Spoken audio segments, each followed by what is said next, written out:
오늘 하나님께 주신 말씀은 누가복음 16장 1절부터 18절까지 말씀입니다. 1절 하나님의 말씀입니다. 또한 제자들에게 이르시되 어떤 부자에게 청지기가 있는데 그가 주인의 소유를 낭비한다는 말이 그 주인에게 들린지라. 주인이 그를 불러 이르되 내가 네게 대하여 들은 이 말이 어찌 되느냐. 내가 보던 일을 생각하라. 청지기 직무를 계속하지 못하리라. 청지기가 속으로 이르되 주인이 내 직분을 빼앗으니 내가 무엇을 할까? 땅을 파자니 힘이 없고 빌어먹자니 부끄럽구나. 내가 할 일을 알았도다. 이렇게 하면 직분을 빼앗긴 후에 사람들이 나를 자기 집으로 용접하리라. 주인에게 빚진 자를 일일이 불러다가 먼저 온 자에게 이르되 내가 내 주인에게 얼마나 빚졌느냐. 말보다의 기름 100말이니이다. 이르되 여기 내 증서를 가지고 빨리 앉아 오시가 쓰라 하고, 또 다른 이에게 이르되 너는 얼마나 빚졌느냐. 이르되 밀백석이니이다. 이르되 내가 여기 내 증서를 가지고 80이라 쓰라 하였는지라. 이미 이 옳지 않은 청지기가 이를 죽이게 하였으므로 칭찬하였으니 이 세대의 아들들이 자기 세대에 있었으면 빛의 아들보다 더 지혜로운 분이라. 내가 너에게 말하노니 불의의 재물로 직분을 사기라. 그리하면 그 재물이 없어질 때 그들이 너희를 영주할 처수로 영접하리라. 지극히 작은 것에 충성된 자는 큰 것에도 충성되고 지극히 작은 것에 불의한 자는 큰 것에도 불의하리라. 너희가 만일 불의한 재물에도 충성하지 않으면 누가 참된 것으로 너에게 맡기겠느냐. 너희가 만일 남의 것에 충성하지 않으면 누가 너희의 것을 너에게 주겠느냐. 집 하인이 두 주인을 섬길 수 없나니 혹 이를 미워하고 저를 사랑하거나 혹 이를 중히 여기고 저를 경히 여길 것임이니라. 너희는 하나님과 재물을 겸하여 섬길 수 없느니라. 바리새인들은 돈을 좋아하는 자들이라 이 모든 것을 듣고 비웃거늘 예수께서 이르시되 너희는 사람 앞에서 스스로 옳다 하는 자들이나 너희 마음을 하나님께서 아시나니 사람 중에 높임을 받는 그것은 하나님 앞에 미움을 받는 것이니라. 율법과 선지자는 요한의 때까지 그 후부터는 하나님 나라의 복음이 전파되어 사람마다 그리고 증인하느니라. 그러나 율법의 한 획이 떨어짐보다 천지가 없어짐이 쉬우리라. 무릇 자기 아들을 버리고 다른 데 장가드는 자도 가능하니 무릇 버림당한 여자에게 장가든 자도 가능함이라. 아멘. 이 시간 지극히 작은 것에 충성하라라는 설교 제목으로 주님의 말씀을 증거하도록 하겠습니다. 우리는 이 세상에 살면서 직장에서 사업장에서 열심히 일을 함으로 돈을 벌고 있습니다. 맞습니까? 그러면 왜 우리는 돈을 벌어야 될까요? 돈을 안 벌면 편하게 살 수 있을 텐데. 우리가 사는 이 세상은 돈이 꼭 필요한 세상이기 때문에 우리는 돈을 벌어야 합니다. 우리 크리스찬들도 예외가 아니에요. 돈이 있어야 양식을 사고 또 재물도 사고, 그러므로 우리 그리스도인들은 생활을 영위할 수 있기 때문입니다. 세상 사람들이나 크리스찬들과 다 똑같아요. 돈의 문제에 대해서는 우리는 돈이 있어야 합니다. 따라서 우리가 돈이 없이 돈을 벌지 않고 살기는 정말 어렵습니다. 하나님께서 우리 그리스도인들에게도 세상 사람들과 똑같이 직업을 주셨어요. 그래서 우리 그리스도인들이 직업에 대해서 우리가 발견해야 될 중요한 것 중에 하나는 직업도 하나님의 소명이다, 부르심이다, 콜링이다. 아멘입니까? 목회자만 소명이 아니고 모든 직업은, 우리 건전한 모든 직업은 다 하나님의 소명이라는 것이 종교 개혁자들의 선물이고, 그래서 우리가 직업을 통해서, 사업을 통해서 돈을 벌어서 삶을 영위하는 것이 하나님의 뜻이라는 얘기입니다. 그리고 우리가 돈을 열심히 버는 것은 현재만을 위한 것이 절대 아니죠. 우리가 미래를 위해서 당연히 저축하고 투자하고 여러 가지를 할 수 있습니다. 그리고 자녀들의 성장과 학업을 위해서도 우리가 당연히 돈을 벌어야 돼요. 돈은 우리의 삶을 위해서 아주 필수적이라는 얘기입니다. 그러면 돈에 대해서 그리스도인들과 세상 사람들은 어떻게 구별되어야 하는가? 굉장히 중요한 문제예요. 우리가 돈을 벌지만 세상 사람들과 우리는 어떤 면에서 구별되고 있는가? 세상은 돈을 벌 때 어떻게 봅니까? 수단과 방법을 가리지 않고 버는 것이 세상의 법칙일 수 있어요. 그리고 돈을 쓸 때 어떻게 써야 됩니까? 세상에서는 자신만을 위해서 쓰는 것이 세상의 법칙일 수 있어요. 물론 세상 사람들 중에서도 정직하게 버는 사람 당연히 있습니다. 그리고 정직하게 쓰는 사람이 있을 수 있어요. 많은 사람들 중에 도덕을 버리고 깨끗함을 버리고 자신만을 위해서 돈을 벌고 쓰는 사람들이 꽤 많이 있을 것입니다. 그럼 우리 그리스도인들은 어떻게 돈을 벌어야 될까? 첫 번째, 돈을 벌기 위해서 우리는 깨끗하게, 정직하게, 충성되게 벌어야 된다는 것이 우리의 원칙이에요. 그리고 쓰는 것이 더 중요합니다. 어떻게 써야 되는가? 성경적으로 써야 한다. 그럼 성경적으로 써야 되는 것이 과연 무엇일까? 오늘 말씀에 등장합니다. 오늘 말씀은 예수님께서 비유를 통해서 우리가 돈을 가지고 어떻게 성경적으로 써야 할까? 그것을 제자들에게 가르치는 말씀입니다. 우리도 예수님의 제자니까 오늘 말씀을 당연히 우리가 귀를 기울여 들어야 한다는 얘기입니다. 오늘 말씀 예수님께서 제자들에게 하신 말씀이에요. 돈에 대한 비유. 그래서 우리도 당연히 예수님의 제자이기 때문에 이 비유를 마음에 새기기를 바람으로 같이 말씀을 살펴보겠습니다. 오늘 말씀에 보면 어떤 부자가 등장을 해요. 그런데 부자가 자신이 직접 재산을 관리하지 않고 사람을 두고 관리하는데 그 사람을 우리가 청직이라고 부릅니다. 요즘은 청직이라는 말을 잘 쓰지 않지만 옛날에는 많이 썼던 언어에 옛날에도 우리 부자에게 당연히 청지기가 있었죠. 이 청지기는 헬라어에서 오이코노모스라는 말을 씁니다. 그래서 두 가지 말이 결합이 되어 있는데 오이코스는 집이란 뜻이에요. 그래서 요즘 많이 쓰는 말 중에 이코라는 말을 쓰는데 이코가 오이코스에서 온 말입니다. 그리고 노모스는 법이란 뜻인데 두 개가 합쳐져서 된 말입니다. 그래서 청지기는 집안일의 관리자예요. 그래서 오늘 비에 보면 이 청지기는 종이 아닙니다. 자연인인데 고용이 돼서 한 집안의 재물을 담당하는 회계입니다. 재무 담당자, 회계 담당자예요. 이 부자는 엄청난 부자였었으니까 큰 재물을 관리하는 사람이 필요했었습니다. 그래서 이 부자 주인은 자기 재산의 경영을 한 청지기에게 맡겼던 것이에요. 이 청지기는 자신의 주인의 이름으로 다른 사람들에게 그 재물을 빌려주었어요.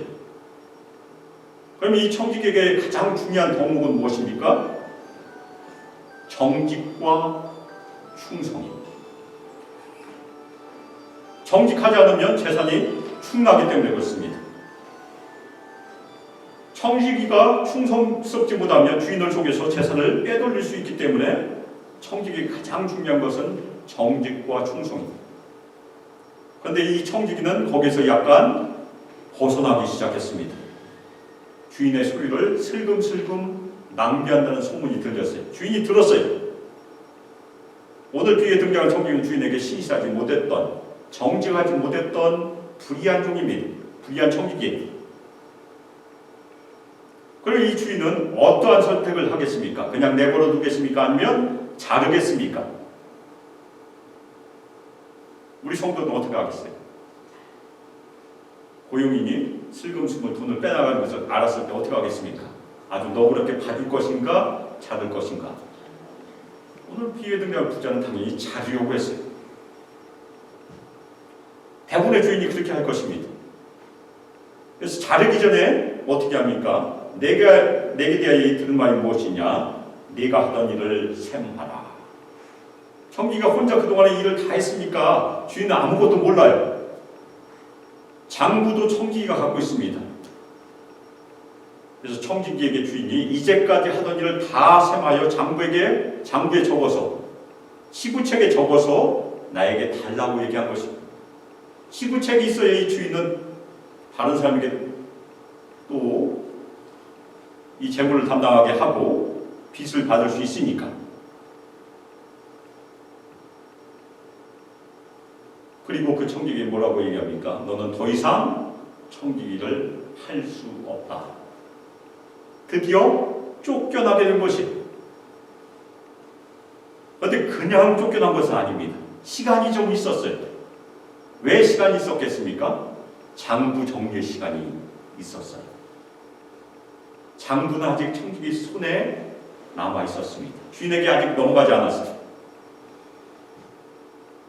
그런데 장부가 넘어가 버리면 청지기는 더 이상 기회가 없습니다. 그 동안에 청지기는 자신의 주인을 사용해서 자신을 위하여 미래를 준비하게 됩니다. 채무자들이 자신을 영접하도록 조치를 취하는 것이 오늘 얘기입니다. 청지기가 스스로에게 말합니다. 내가 이 청지기 축복을 빼앗기면 무엇을 할 수 있을까? 주인은 아직 쫓아내지 않았어요. 지금 쫓아내고 있는 그 과정 중에 있어요. 뭐 일주일 후에 쫓겨나지 않고 한 달 후에 쫓겨날지 알지 못해요. 청지기는 지금 자신에게 허락된 그 짧은 시간에 자신을 위해서 준비하여야 한다는 얘기입니다. 그래서 뭐라고 얘기하죠? 땅을 파자니 힘이 없고 빌어먹자니 부끄럽구나. 이 청지기는 그래도 머리가 뛰어나서 그동안 손으로 노동하지 않았던 것이 땀을 흘리고 손으로 노동하고 농사일이나 막일을 해본 경험이 전혀 없습니다. 손이 부드러운 남자였어요. 그리고 부잣집에서 청지기를 했으니까 자신의 사회적인 위치 때문에 구걸하는 수치도 감당할 수가 없었던 것이 이 청지기가 한참을 고민했어요. 그런데 한 가지 아이디어가 번개처럼 이 청지기 머리에 떠올랐습니다. 그래서 뭐라고 얘기합니까? 내가 무엇을 할지 드디어 알았다. 반짝이는 아이디어가 머리에 떠오른 것입니다. 이 사람이 쫓겨나게 되면 그 동료 청지기들에게도 비웃음을 받을 것이. 내가 뭐라고 했어? 너 조심하고 했지? 그리고 채무자들에게도 조롱을 당했을 것이.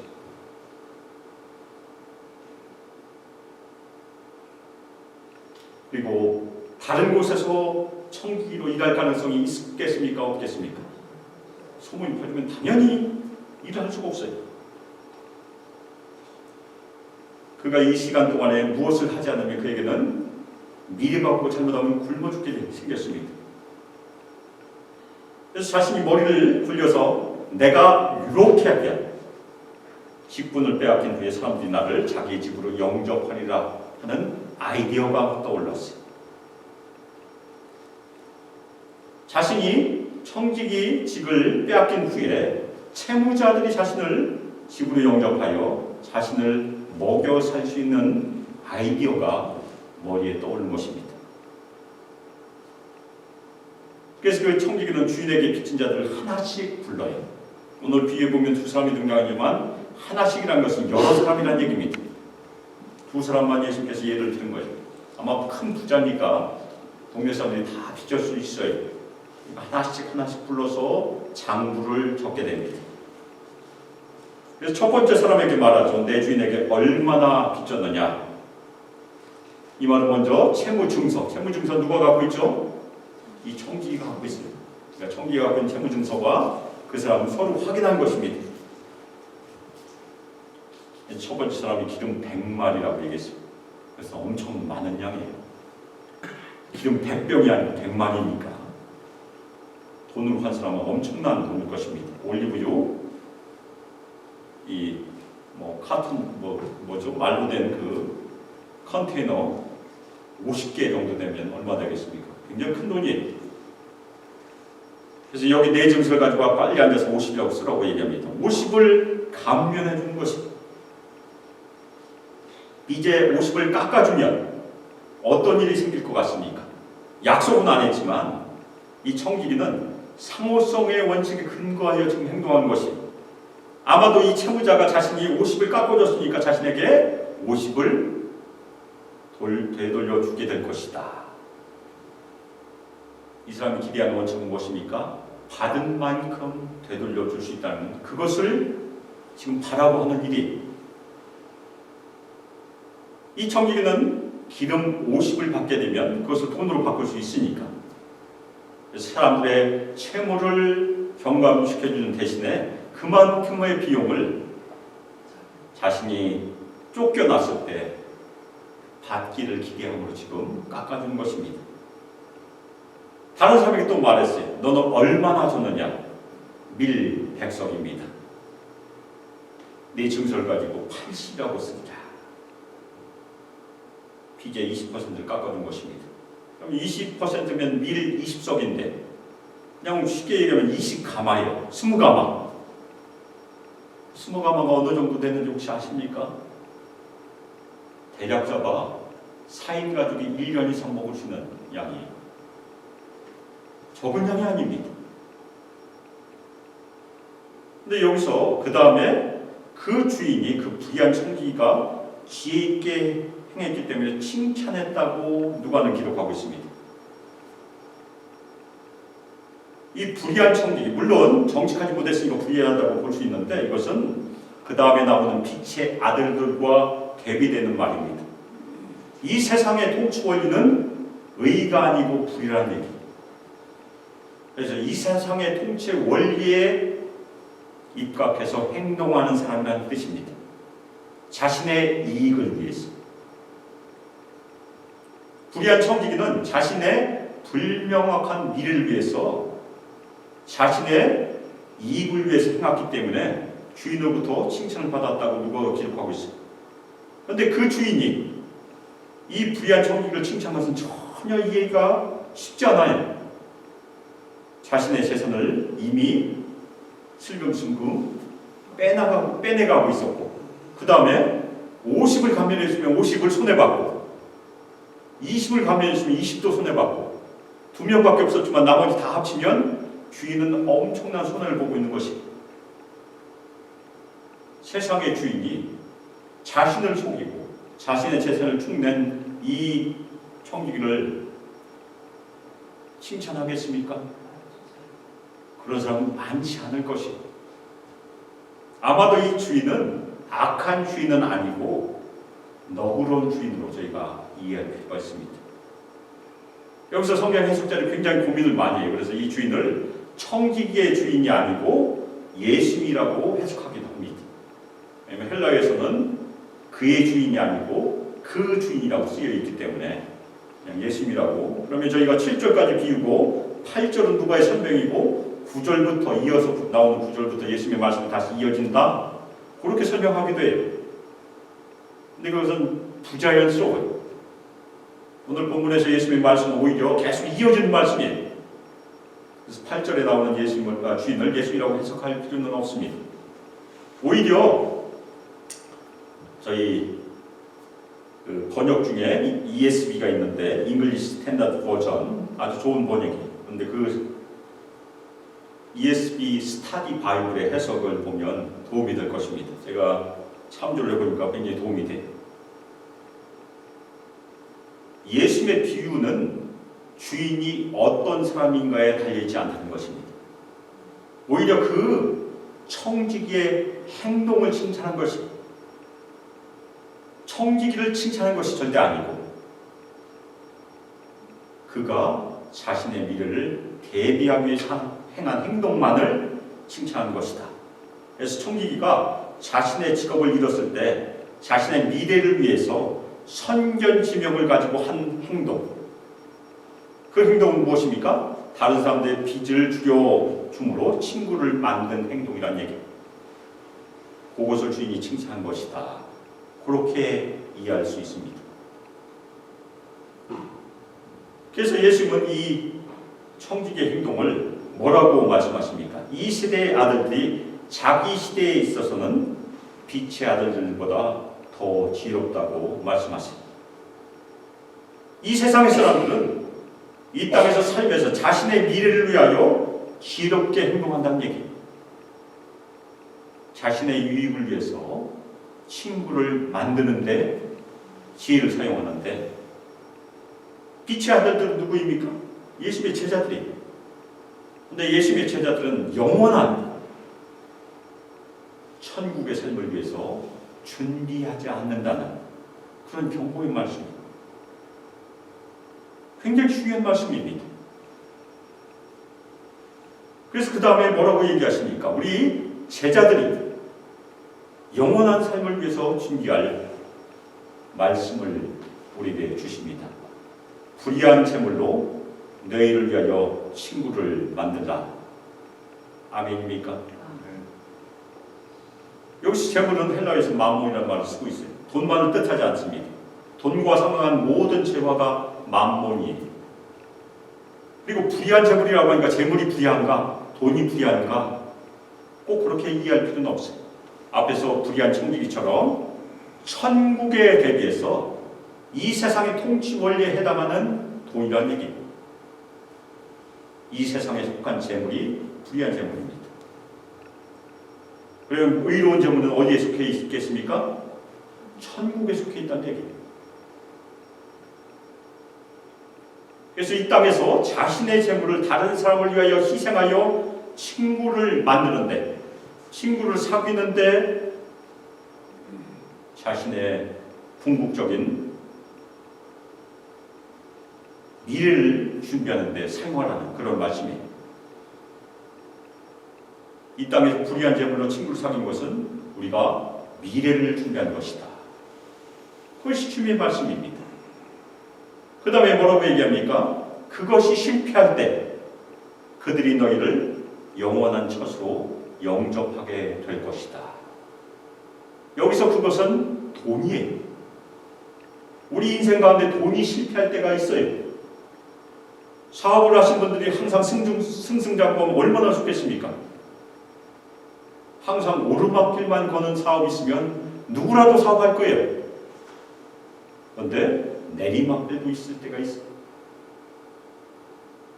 돈이 고갈될 때도 있게 된 것입니다. 우리 인생 가운데 돈의 고갈을 경험한 분들이 간혹 있을 것이고,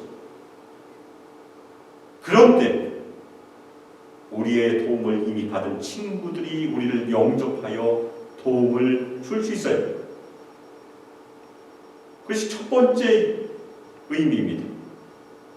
그런데 여기서 예수님께서는 영원한 처소라고 얘기해요. 이 영원한 처소는 마지막 날을 의미합니다. 스바냐 1장 18절 말씀처럼 마지막 날이 올 것이에요. 그날은 여호와의 분노의 날인데 그때는 은과 금이 우리를 건지지 못할 것이라고 스바냐가 얘기하고 있습니다.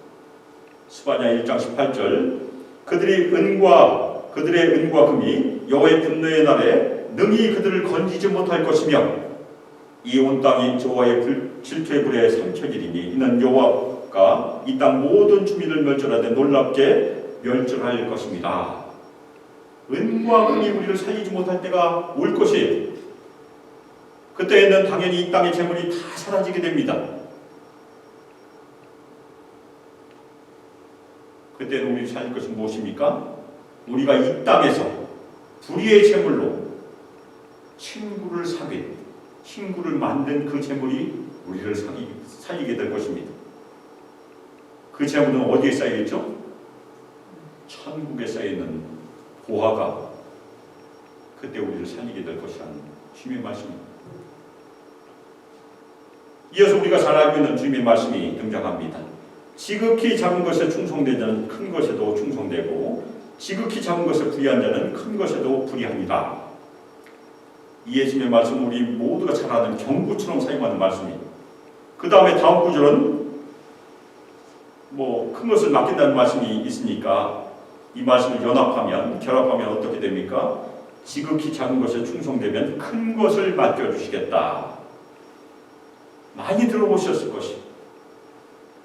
그래서 직장에서나 사업에서 작은 일에 열심히 충성하면 승진하여 큰 직책을 맡게 되고 또 큰 사업을 맡게 될 것이다. 그렇게 적용을 하게 됩니다. 그리고 교회에서 작은 봉사일에 열심히 충성하면 어떻게 됩니까?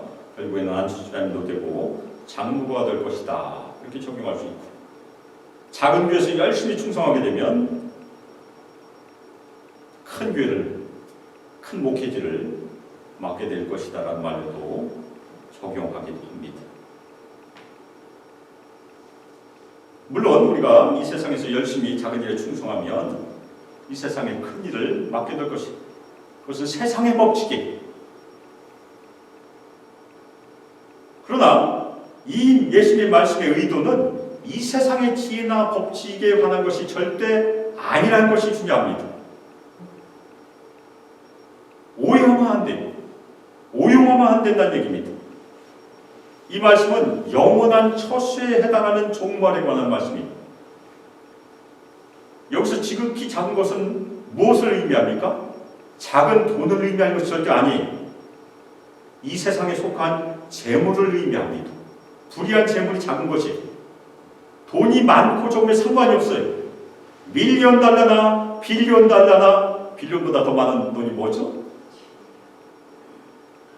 돈이 그렇게 없어서 제가 단위를 잘 몰라요. 트릴리언? 다 지극히 작은 것이란 얘기예요. 예수님의 말씀은. 그래서 예수님의 말씀은 지극히 작은 것에 충성되라는 얘기는 이 세상의 재물에 충성되라. 그 말씀입니다. 그럼 돈에 대해서 충성되는 것이 과연 무엇일까? 중요한 말씀이에요. 이 세상의 돈에 대해서 예수님의 의도는 하나님의 뜻대로, 하나님의 목적대로 돈을 사용하라는 그런 말씀이에요. 그것이 충성입니다. 그럼 어떻게 사용해야 될까? 드디어 예수님의 의도가 여기 등장해요. 이 세상의 재물을 자신을 위해서 우리가 사용할 수 있습니까? 없습니까? 당연히 사용할 수 있어요. 우리 미래를 위해서 당연히 저축할 수 있습니다. 자신을 위해서 쓰는 것이 정당한 일이. 그런데 예수님의 의도는 우리가 우리 자신을 위해서 당연히 쓸 수 있지만 그 중에 일부분을 희생해서 다른 사람을 위하여, 특별히 도움이 필요한 사람을 위하여 사용하는 것이 지극히 작은 일에 충성하는 것이다. 아멘입니까? 그렇게 하는 사람은 큰 것, 그것은 천국의 보화예요. 큰 것은 천국에 족한 것도 충성하게 된다. 그 말씀이 오해하면 안 된다는 얘기예요. 이 세상에 우리에게 많은 재물을 여러 가지 경우로 허락하십니다. 그것을 자신을 위해도 당연히 사용할 수 있어요. 그렇지만 약한 사람을 위해 사용하게 되면 우리는 천국의 천국에 재물을 쌓게 됩니다.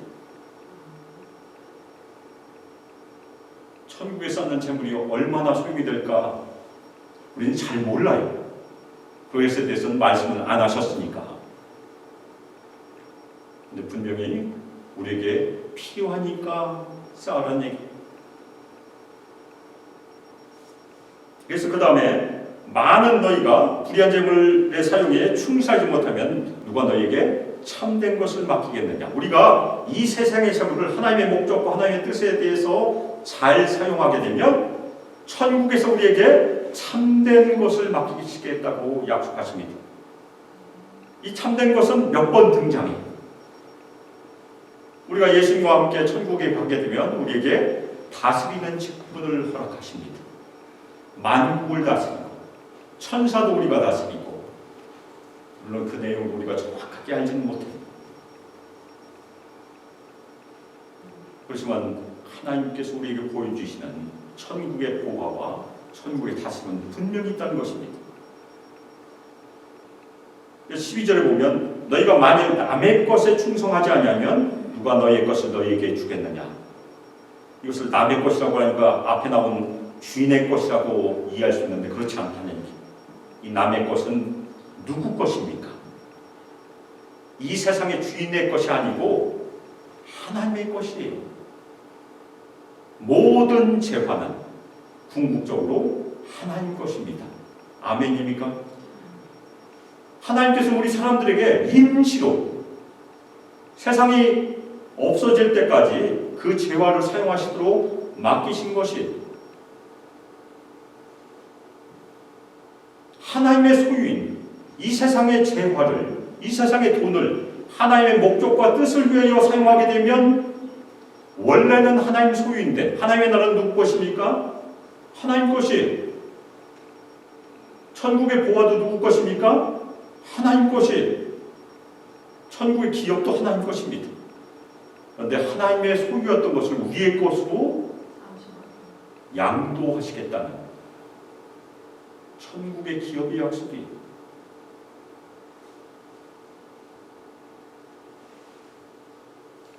그래서 주님께서 뭐라고 얘기하십니까? 지파인이 두 주인을 섬길 수 없다. 주인은 하나님. 우리의 충성은 절대 나눠줄 수 없다는 얘기입니다. 그래서 혹 이를 미워하거나 저를 사랑하거나 혹 저를 중히 여기고 저를 경히 여기라. 우리는 51대 49로 두 사람을 나누면 안 된다는 얘기입니다. 100대 0이에요. 우리는 최고로 소중한 주인에게만 충성을 다해야 돼요. 그래서 하나님과 재물을 겸하여 섬길 수 없다는 얘기입니다. 재물의 종이 되면 안 된다는 얘기예요. 우리는 하나님만을 섬기고 하나님께 충성을 다하고, 그러면 돈은 어떻게 해야 되는가?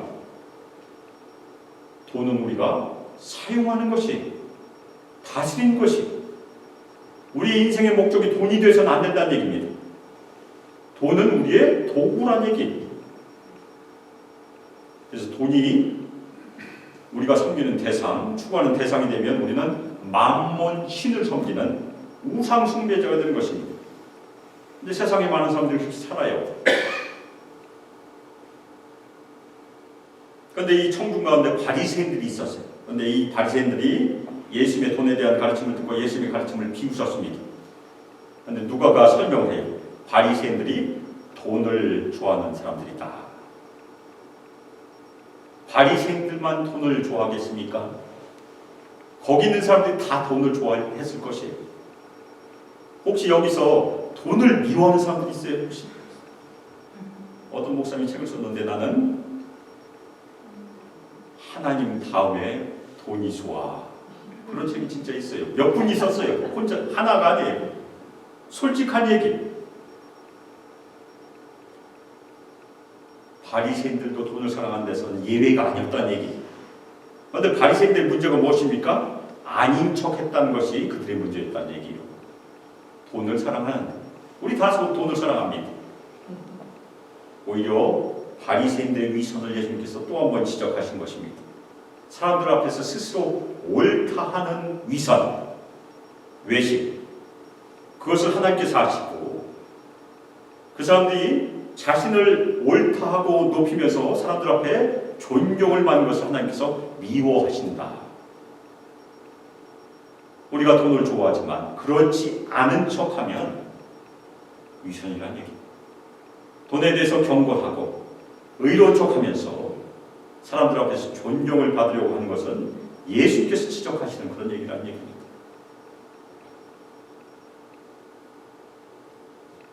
우리는 다 돈을 좋아할 수 있고 돈을 벌어야 돼요. 근데 돈을 하나님보다 사랑하는 것은 일만 악의 근원이라고 바울이 경고하지 않아요. 그래서 사람들 앞에서 돈에 대해서 경건한 척하고 나는 금이나 은이나 돌처럼 보고 있다. 그렇게 하지 말라는 얘기예요. 오히려 그것은 하나님 앞에 미움을 받는 것이다. 그 다음에 계속해서 바리새인에 대해서 책망을 하십니다. 율법과 선지자 요한의 때까지요. 그 후부터는 하나님의 나라의 복음이 전파되어 사람마다 그리로 침입하느니라. 침례 요한은 율법과 선지자의 마지막입니다. 마지막 선지자예요. 구약에 속한 사람이라는 얘기입니다. 침례 요한은 회개를 선포했어요. 그런데 바리새인들이 왔습니까? 안 왔습니까? 세리도 오고 군인들도 왔지만 바리새인들은 오지 않았어요. 우리 바리새인들은 침례 요한이 미쳤다고 했어요. 귀신 들렸다고 얘기했습니다. 그 다음에 예수님께서 회개하고 하나님 나라의 복음을 받아들이라고 선포했지만 바리새인들은 어떻게 했습니까? 귀를 닫았어요. 그리고 정반대로 걸어갔습니다. 예수님의 반대편에 선 것입니다. 반면에 회개하고 하나님 나라의 복음을 믿는 사람들은 하나님 나라에 열심히 침입을 하였고 지금도 침입하고 있습니다. 그 다음에 주님께서 뭐라고 얘기하십니까? 율법의 한 획이 떨어짐보다 천지가 없어짐이 쉬우리라. 이 율법은 구약에 속해 있는 가르침입니다. 예수님께서 지금 돈에 대해서 하신 말씀은 예수님의 독창적인 말씀이 아니고 율법과 선지자에게 속한 말씀이라고 얘기하신 것입니다. 바리새인들에게 율법과 선지자의 가르침에 속한 이 돈에 대한 가르침을 무시하지 말고 지키라고 말씀하신 것입니다. 바리새인들은 율법에 순종한다고 떠들었던 사람들입니다. 그런데 율법이 말하는 가난한 사람들을 돌보라는 그 말씀을 주의 깊게 귀 기울이고 순종하라고 지금 말씀하신 것입니다. 그 다음에 어려운 말씀이 등장합니다. 무릇 자기 아내를 버리고 다른 데 장가드는 자도 가늠함이요 무릇 버림당한 여자에게 장가든 자도 가늠함이니라. 예수님께서는 지금까지 돈 얘기를 하셨어요. 결혼 얘기를 하시지 않았습니다. 근데 갑자기 왜 결혼 얘기를 하실까? 이해하기가 쉽지 않아요. 이 구절을 다음 얘기로 붙여도 역시 어렵습니다. 그래서 오늘 말씀에 속한 것으로 보통 이해를 합니다. 앞에서 율법의 모든 가르침이 다 이루어질 것이야. 율법의 한 획이 다 이루어질 것이라고 말씀하셨어요. 그 중에 한 예가 결혼에 대한 말씀이라는 얘기입니다. 이 결혼에 대한 말씀, 구약에 있는 말씀이나 신약에 있는 말씀이나 동일하게 시종일관 동일하다는 말씀입니다. 구약에서도 하나님께서 짝지어진 짝은 사람이 가를 수 있습니까? 가를 수 없습니까? 갈 수 없다는 얘기예요. 그것이 율법과 선지자의 말씀이고 예수님께서도 동일하게 창세기 있는 말씀을 인용하셔서 하나님께서 짝지은 짝은 가질 수 없다고 동일하게 말씀하세요. 바울도 똑같이 얘기해요. 마찬가지로 돈에 대한 가르침도 시종일관 동일하다는 말씀이에요. 율법과 선지자가 가르친 것이 무엇입니까? 세상의 재물로 가난한 사람들을 돌보라. 구약에 많이 있어요. 심지어 하나님께서는 가난한 자들의 보호자라고 기록하고 있습니다.